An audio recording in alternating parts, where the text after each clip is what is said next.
We call it a modernization of the Ecto-1. So it is, the goal was, what would the Ghostbusters drive today? That's what we came up with.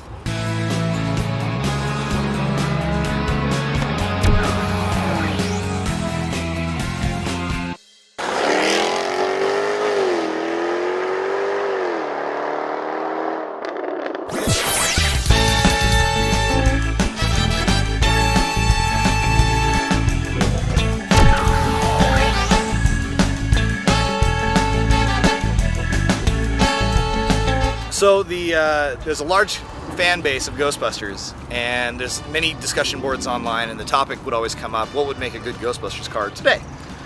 And the car that kept coming up over and over and over for many years was the Dodge Magnum. And it was kind of a square, low-slung shape, and looked good as a cop car and looked good as an emergency vehicle, and people gravitated towards that. There were a few Photoshops that were made, and the Photoshops looked pretty much exactly like this, and we kind of went, yeah, that's pretty badass. So the stuff on top, right, the ectoplasm, is that the same way that it was in the movie? The gear, it's supposed to be a faithful recreation of the roof rack in the movie, resized to fit the Dodge Magnum. It's a little bit shorter, it's a little bit squatter, but the tanks are the same, the components are all the same. There's a satellite dish, there's the scope tower that goes back and forth, there's the side tanks, and everything else is pretty precise. Now you were telling me this car is 4 years old, but you've got 100 and some thousand miles on it. Where have you taken it? Both coasts at least twice. We've been to Los Angeles a number of times, we've been to Seattle, we've been to New York, we've been to Washington, D.C., Chicago. And you had a little trouble with the Secret Service in D.C., huh? Yes, we played a game called How Close Can You Get to the White House with a Car Marked Radioactive? And the answer is about a block. What happened? Well, we got up close and we could see the cop cars at the barricade, and they kind of gave us a, the hell is that look?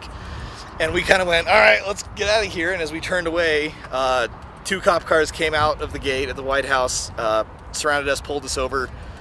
I rolled down my window, and then the first question they asked was, do you know where the hell you are?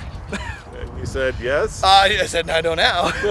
So it was a heck of a time. They kind of did the whole good cop, bad cop thing. There was a guy that was very upset that we had a car that had all this gear on it, and that we were that close to the White House. And when they went back to their cars to talk, we didn't know this until afterwards, but one of our passengers overheard him saying, that's the most badass thing I've ever seen.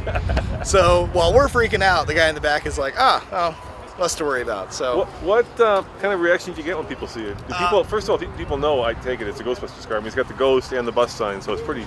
People identify it pretty quickly. Yeah. Some people don't. The question I get asked more often is then, what is it, is, are you real? People want to know if we're actually Ghostbusters, and I have to tell them, no, it's a replica movie car club from Denver. But people recognize it right away. Sometimes somebody thinks that it's a Google car, Street View car. We've even got people thinking that it's a hydrogen fuel cell car, and some taxi driver will say, like, my people in my village need this, and I'll be like, no, they don't. They don't need a horrible 80s reference cruising around. So, because the original car was a funeral car, right? It was a 1959 Cadillac Miller Meteor. It's called a duplex or a combo ambulance. Back in the day, they didn't have ambulances and hearses. They did double duty. And so you would have the Cadillac, and it would have rollers in the back for caskets, but when you had to go get somebody, you would have jump seats that would flip up for paramedics, and so you could fit a stretcher in there. So they did both. Which was handy if somebody happened to die while they were in the ambulance. Exactly, yeah. What's the hardest part of recreating a car? I mean, it's got to be something that is there instructions on the internet? I mean, can you go on the internet and find out how you build that? There are parts lists, there are dimension lists, there are people out there that will say these are the kinds of things that a Ghostbusters car needs to have. Right. The hardest part is coming up with like a cohesive vision, and it sounds kind of egotistical to think you've got it just right, but I think that when you have just the right amount of caution striping, or the right color of a light bar, or the right size of something, when your roof rack is not 30 inches tall, it comes out a little bit better. And you said some of those parts are from the original car? Yes, the tanks are exactly the same part as what is in the original Ecto-1. We had an opportunity to visit the actual car itself, filming vehicle in Los Angeles a number of years ago, and there were some few loose parts in that car that we scavenged and have placed inside there. So it has now bits of the original Ecto DNA. So there's a little DNA of the original. Exactly. So am I right Does that say Dan on there? That says Dan Aykroyd, and he wrote Ray and circled it. How did you get Dan Aykroyd to sign it? He promotes his vodka across the country, and he'll do signings. And we showed up for a signing and stuck the car outside, and he came out and saw it, and he was very nice. He was very kind. Was that pretty cool? That's gotta be pretty cool. Yeah, it was a good moment. It was a check off a bucket list. Yeah.